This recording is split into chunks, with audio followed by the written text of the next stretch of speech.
Bishop at sa atin pong lahat mga kapatid. Isama po natin sa ating mga panalangin ang mga sumusunod na intentions sa ating banal na pagdiriwang ng misa. Thanksgiving and special intentions of Cancer Warriors Foundation, Sylvia Maralit, Vicky Ilaga ng family, Gina Reforma, Gutierrez and Parilla family, Royal Sears Balan family, Williams and Pedro family, Vicky Dagcamen family, Melo and Edith Manguera family, Del and Leia Rosada and Joseph Manguera, Danny and Linda Manguera and family, mga Liman and Yasus family, Villarmino family, Rodel and Mali Medinilla and family, Gilbert and Peng Malelang, Gina Malelang and family, Roel and Gay Malelang Ribadinera and family, Engineer and Mrs. Avin and Imingtan and family, Jojo and Divina Chuan family, Zammer and Patrick Ilius and family, Congressman Lord Alan Velasco, Christian and Lobel Mayo for a safe and healthy pregnancy, Lizelle Rivera, Ferdinand and Ann Corsado on their wedding anniversary, and Bautista and Bitinol family. For the safety of the doctors, nurses, hospital staff, military government officials, volunteers, priests, and lay persons all over the world. For birthday blessings of Sally Muhi, Gideon Aguilar, Donna April Sumailo, Johnny Amora Alexander, Emilita Madla, Police Lieutenant Ramil Malipol, Jackie Hardiniano, Hazel Mahaba, Hilda Liagas, and Marie Onyx Songa, Erica Magkulang, Christian Isguera, Claudette Baldago, and Feli Lopez. For healing of Jan San Pedro, Monchito Mendoza, Tufila Mendoza, Joaquin Kai Nabos, Dr. Manuel Saratan, Teres V. Rigor, Maribel Isaac, Maximo So, Josefa Santos, Lena Alcantara, Pao Tiberara, Dani Nunez, Fides Marco, Maricel Singson, Jonel Panginan, Archbishop Gilbert Garcera, and Teresa Rosita. For the eternal repose of the souls of Lorita Luciano Gutierrez, Pedro Malabanan Jr., Brother Dindo Maralit FSC, Amado Quizana, Faye Y. Quizana, Lufina Evangelista, Engineer Josefina Pangilinan, Engineer Josefina Panaligan, and Father Edwin Bravo.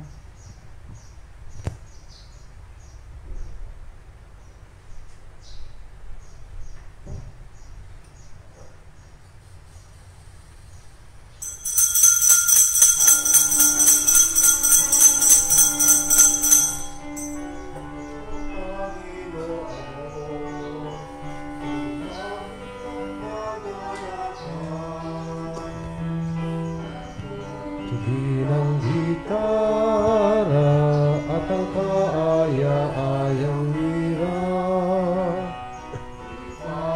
niyo ang trumpeta sa ating pagkabagabag. Sa Diyos tayo'y tumawag, sa ating mga kaaway ay Kaniyang iniligtas. Purihin ang Panginoon, umawit ng kagalakan, tugtugin ang gitara, kaaya-ayang lira, ipanin niyo ang ipanang trumpeta.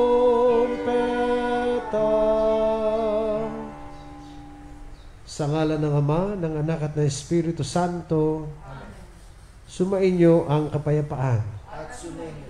Mga kapatid, sa ating pag-aalay ng misa, ating inaalala lagi ang kabutihang loob ng Diyos. At kasama nito ay ating inaalala ang kabanalan ng isang santong pari na misyonero, si San Pedro Chanel, na sa kanya pong pag-aalay din ng buhay sa paglilingkod at sa pagkamartir ay kanyang inalala ang kanyang tapat na pag-ibig sa Diyos. At upang tayo'y maging tunay na kaisa ng Panginoon, alisin natin lahat ng hadlang, lalo't higit ang kasalanan. Kaya at muling buong kababaang loob tayong haharap sa Kanya, aamin at muling ihingi ng kapatawaran.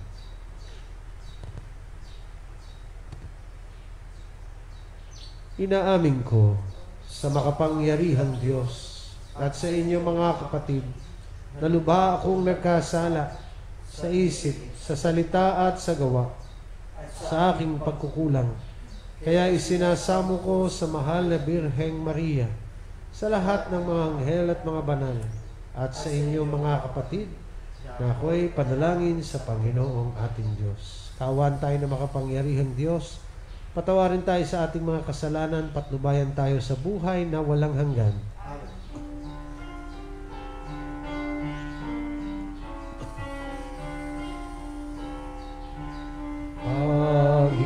Panginoon, maawa ka. Panginoon, maawa ka. Kristo, maawa ka. Kristo, maawa ka sa amin. Panginoon, maawa ka. Panginoon, maawa ka. Manalangin tayo. Ama naming makapangyarihan, pinutungan niyo po ng dangal bilang martir si San Pedro sa ikararami ng kaanib ng inyong simbahan. Ngayong ipinagdiriwang ng masayang pagkabuhay ni Kristo, ang amin nawang pagganap sa kanyang pagkamatay at pagkabuhay ay magpaging dapat sa amin upang maging mga maaasahang saksi na idinutulot na bagong buhay sa daigdig sa pamamagitan niya kasama ng Espiritu Santo magpasawalang hanggan.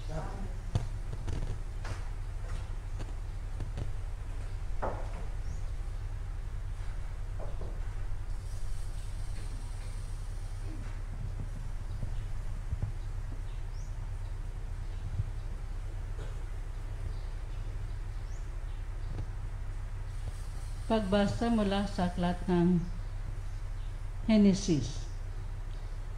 Pagkalipas ng 40 araw, binuksan ni Noe ang bintana ng daong at pinalipad ang isang uwak. Ito'y lumigid ng lumigid hanggang ang tubig ay matuyo sa lupa. Sunod niyang pinalipad ang isang kalapati upang tingnan kung wala ng tubig. Palibhasa'y laganap pa ang tubig, hindi makalapag ang kalapati, kaya't nagbalik ito. Hinulin ito ni Noe at muling ipinasok sa daong.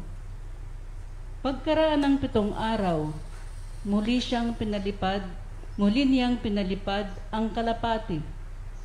Pagbabalik nito kinagabihan, ito'y may tangay na sariwang damo o dahon ng olibo. Natiyak ni Noe na kati na ang tubig. Nagpalipas uli ng 7 araw si Noe, saka pinalipad uli ang kalapati, ngunit hindi na ito nagbalik. Noon ay 601 taon si Noe. Nang unang araw ng unang buwan, inalis ni Noe ang takip ng daong at nakita niyang natutuyo na ang lupa. Si Noe ay nagtayo ng dambana para sa Panginoon. Kumuha siya ng isa sa bawat hayop at ibong malinis at sinunog bilang handog.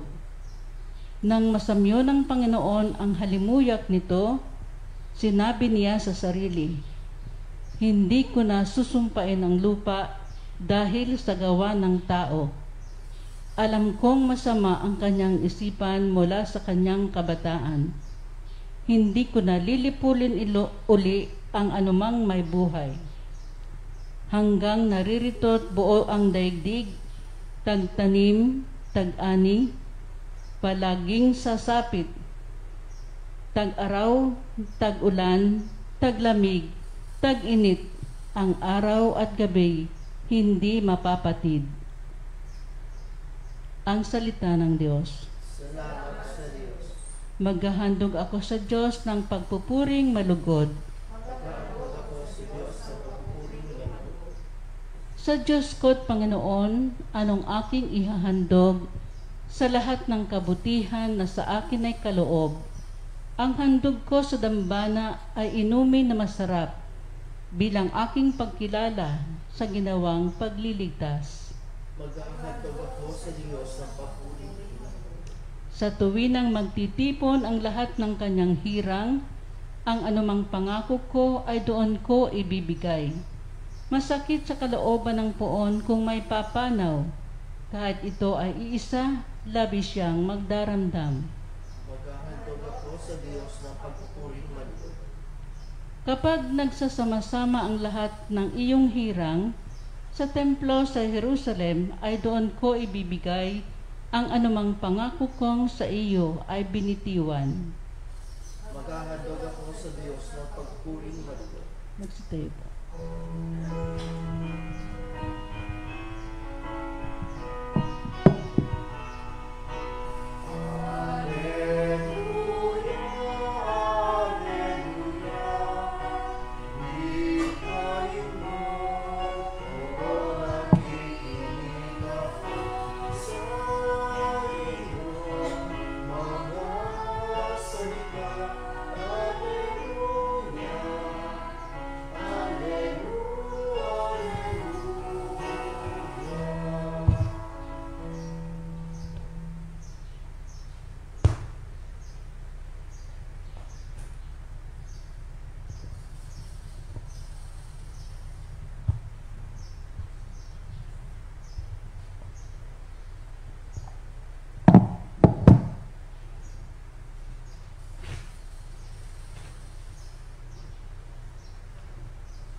Sumainyo ang Panginoon. At sumainyo rin. Ang mabuting balita ng Panginoon ayon kay San Juan. Papuri sa iyo, Panginoon. Noong panahong iyon, malakas na sinabi ni Jesus, ang nananalig sa akin ay hindi lamang sa akin nananalig, kundi pati sa nagsugo sa akin. At ang nakakita sa akin ay nakakita sa Kanya. Ako'y naparito bilang ilaw ng sanlibutan upang hindi manatili sa kadiliman ang nananalig sa akin. Kung mapakinggan ni numan ang aking mga salita, ngunit hindi niya tuparin ito, hindi ko siya hahatulan. Sapagkat naparito ako, hindi upang hatulan ng sanlibutan, kundi upang iligtas ito. May hahatol sa sino mang magtakwil sa akin at hindi tumanggap sa aking mga salita. Ang salitang ipinahayag ko, ang hahatol sa kanya sa huling araw. Sapagkat hindi ako nagsalita sa ganang sarili ko lamang, kundi ang amang nagsugo sa akin ang siyang nag-utos kung ano ang aking sasabihin at ipahahayag. At alam kong ang kanyang utos ay nagbibigay ng buhay na walang hanggan. Kaya't ang ipinasasabi ng Ama, ang siya kong sinasabi. Mga kapatid, ang mabuting balita ng Panginoon. Pinupuri ka namin, Panginoon Jesucristo.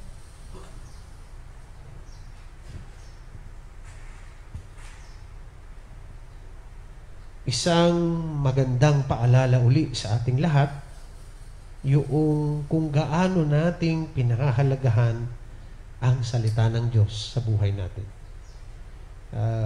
Kalungkot-lungkot man, at hari naway hindi nga totoo.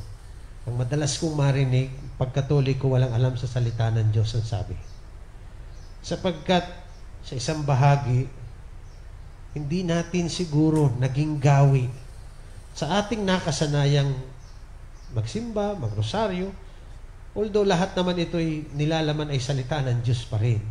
Pero yung personal nating pangalagaan ng salita, basahin, manalangin, magnilay, hindi ko alam kung ginagawa natin araw-araw.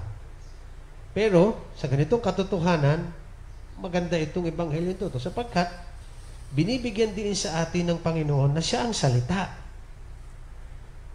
At ang salitang ito ay ang salitang magdadala sa atin Sa buhay na walang hanggan. Ang mabigat niyan, kung ang salita niya ay ating pinakikinggan, ngunit hindi natin ipinamumuhay, ito'y magdadala sa atin sa kahatulan. Ganun kahalaga yung salita ng Diyos. Isipin natin mabuti. Paano natin kikilalanin salita kung ang salita mismo ay hindi natin pinahahalaga? Di bagkus sa isang bahagi, baka tayo'y mahatulan na. Maaring hindi ang Panginoon sapagkat ang salita ni Lord nagdadala ng pag-asa at kaligtasan. Pero, kung paano natin pahalagahan at tanggapin, doon ang hatol sa atin. Yan siguro maganda muli, mabalikan natin kung gaanong kahalaga sa atin ang salita ng Diyos. Sa buhay natin, lagi kong binabalik sa mga tao yan, yung tanong na una, may Bible po ba kayo sa bahay ninyo? Kung ang sagot meron, very good. Ang sunod na tanong, gaanong kadalas mo binubuklat ito? Pag ang sagot nyo sa akin, everyday, very good. Kung binubuklat natin ito, gaanong kadalas nating pinagninilayan ito? Hindi lang binabasa, kundi pinagdarasalan at pinagninilayan. Kung ang sagot nyo sa akin, araw-araw, ay di very good ulit. At ang higit dyan, ay kung ang ating napapagnilayan sa araw-araw ay gabay ng buhay natin, ang sagot nyo sa akin, opo, ay di lalong very good. Ngayon,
manalangin kayo mga kapatid upang paghahain natin kalugdan ng Diyos Amang makapangyarihan.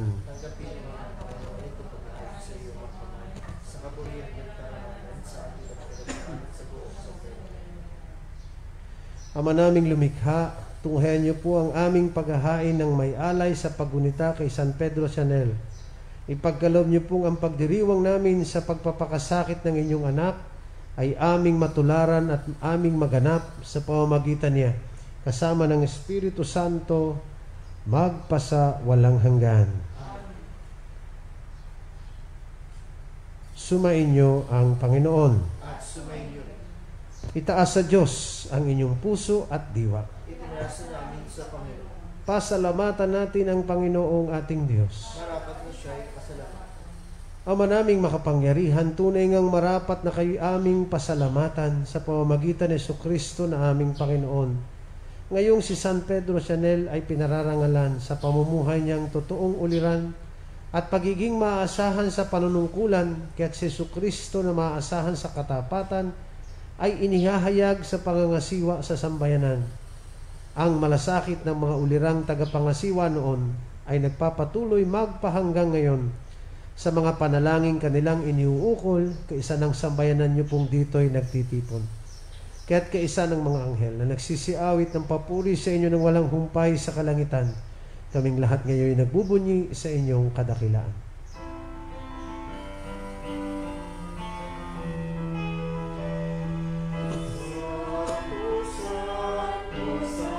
Santo, Panginoong Diyos na makapangyarihan, pupuno ang langit at lupa ng kalwalhatian mo. Sana o sana sa kaitang pinagpala ang naparirito sa ngala ng Panginoon. Osana, Osana sa kaitaasan.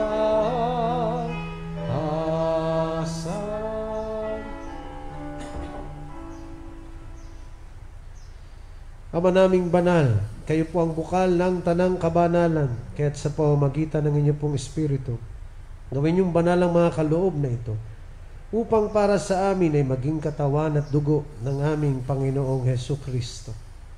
Bago niya pinagtiis ang kusang loob na maging handog, hinawakan niyang tinapay, pinasalamatan kanya. Pinaghati-hati niya yon, iniabot sa kanyang mga alagad at sinabi, tanggapin ninyong lahat ito at kanin. Ito ang aking katawan na ihahandog para sa inyo.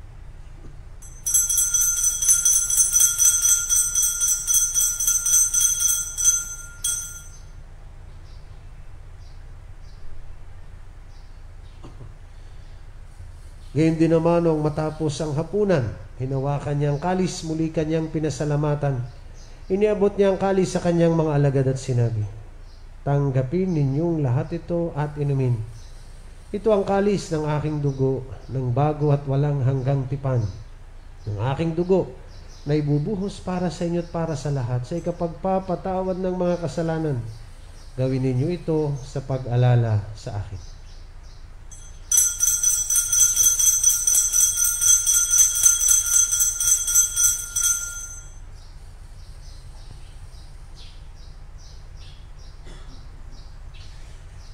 Ipagbunyi natin ang misteryo ng ating pananampalataya. Si Kristo'y namatay, si Kristo'y nabuhay, Kristo'y babalik sa wakas ng panahon. Ama, ginagawa po namin ngayon ang pag-alala sa pagkamatay at muling pagkabuhay ng inyong pong anak. Kaya't iniaalay namin sa inyo ang tinapay na nagbibigay buhay at ang kalis na nagkakaloob ng kaligtasan. Kami po ay nagpapasalamat dahil kami inyong minarapat na tumayo sa harap ninyo para maglingkod sa inyo. Sinasamo po namin, kaming magsasalo-salo sa katawan at dugo ni Kristo ay mabuklod sa pagkakaisa sa pamamagitan ng Espiritu Santo. Ama, lingapin niyo po ang inyong simbahang laganap sa buong daigdig. Puspusin niyo po kami sa pag-ibig. Kaisa ni Francisco na aming Papa, ng lahat ng mga obispo at ng tanang kaparian. Alalahanin din po ninyo mga kapatid naming nahimlay na may pag-asang sila ay muling mabubuhay. Gayon din ang lahat ng mga pumanaw. Kawaan niyo po sila at patuloyin sa inyong kaliwanagan. Kawaan niyo po't pakindapatin kaming lahat na makasalo sa inyong buhay na walang wakas. Kaisa ng mahal na Birheng Maria na ina ng Diyos, ni San Jose na kanyang banal na esposo, kaisa ng mga apostol at ng lahat ng mga banal na namuhay dito sa daigdig ng kalugod-lugod sa inyo. May pagdiwang naman namin ng pagpupuri sa ikararangal ninyo sa pamamagitan na rin ng inyong anak na aming Panginoong Hesukristo. Sa pamamagitan ni Kristo, kasama niya at sa Kanya, ang lahat ng parangal at papuri ay sa inyo, Diyos Amang makapangyarihan, kasama ng Espiritu Santo, magpasa walang hanggan.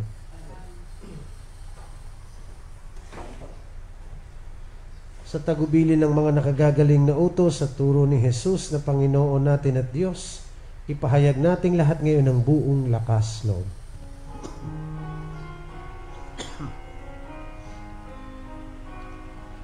Ama namin, sumasalangit ka, sambahin ang ngalan mo, mapasa amin ang kaharian mo, sundin ang loob mo,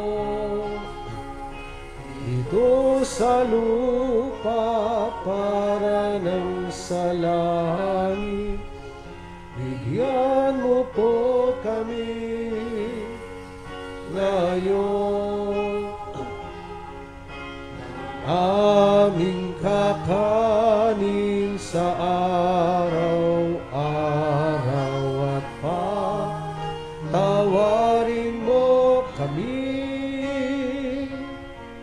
sa aming mga sala para ng pagpapatawad namin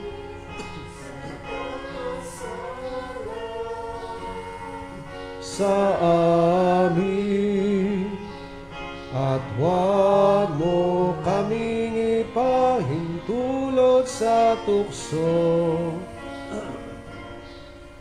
Iadya mo kami sa lahat ng masama. Hinihiling namin kami adya sa lahat ng masama, pagkalooban ng kapayapaan araw-araw, iligtas sa kasalanan at ilayo sa lahat ng kapahamakan, samantalang aming pinananabikan ng dakilang araw ng pagpapahayag ng tagapagligtas naming si Hesu Kristo. Sapagkat sa iyo ang kaharian, kapangyarihan at kapurihan, ngayon at magpakailanman, ngayon at magpakailanman. Panginoong Kristo, sinabi niyo po sa inyong mga apostol, kapayapaan ang iniiwan ko sa inyo. Ang aking kapayapaan ang ibinibigay ko sa inyo. Tunghayan niyo po ang aming pananampalataya at huwag ang aming mga pagkakasala. Pagkalooban niyo po kami ng kapayapaan at pagkakaisahin sa inyong kalooban, kasama ng Espiritu Santo magpasawalang hanggan. Ang kapayapaan ng Panginoon ay laging sumainyo At sumainyo. Magbatian tayo ngayon ng kapayapaan sa isa't isa.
Kapayapaan.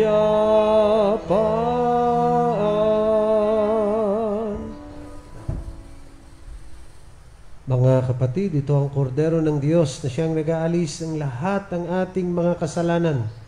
Mapapalad tayo ngayon ay kanyang inaanyayahan sa kanyang piging.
act of spiritual communion. My Jesus, I believe that you are present in the most holy sacrament. I love you above all things, and I desire to receive you into my soul. Since I cannot at this moment receive you sacramentally, come at least spiritually into my heart. I embrace you as if you were already there and unite myself wholly to you. Never permit me to be separated from you. Amen. Manalangin tayo. Ama naming mapagmahal, pagtibayin niyo po sa katapatan sa pananampalataya, kaming mga tumanggap sa banal na pakikinabang, upang sa aming salita at gawa ay maipahayag ang pananampalatayang pinagmalasakitang ipalaganap ni San Pedro Chanel at pinaglaanan niya ng paglilingkod panghabang buhay sa pamamagitan ni Jesucristo kasama ng Espiritu Santo magpasa walang hanggan. Oratio Imperata. O Diyos, amang mapagmahal, muli po kaming lumalapit sa panahong ito ng pagsubok.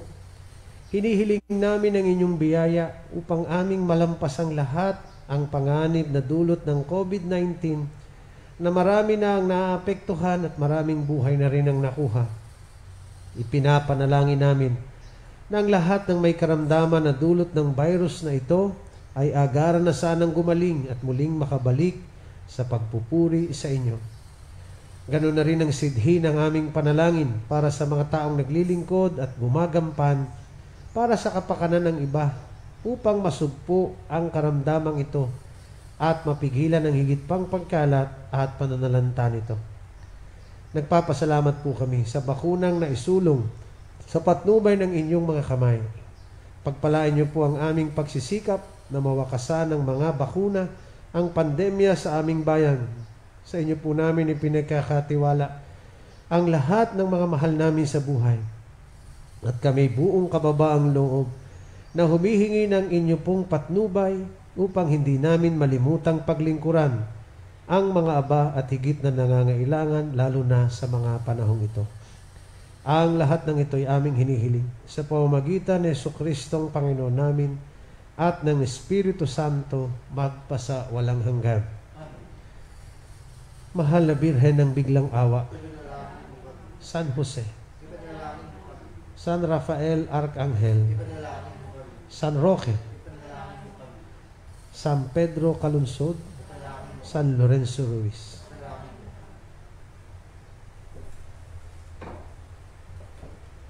Sumayin niyo ang Panginoon at pagpalain kayong lahat ng ating mapagmahal at mapagpatawad na Diyos, Ama, Anak, at Espiritu Santo. Amen. Ang banal na misa ay naihandog na, humayo tayong laging taglay, ang kapayapaang dulot ni Kristo. Salamat sa Diyos.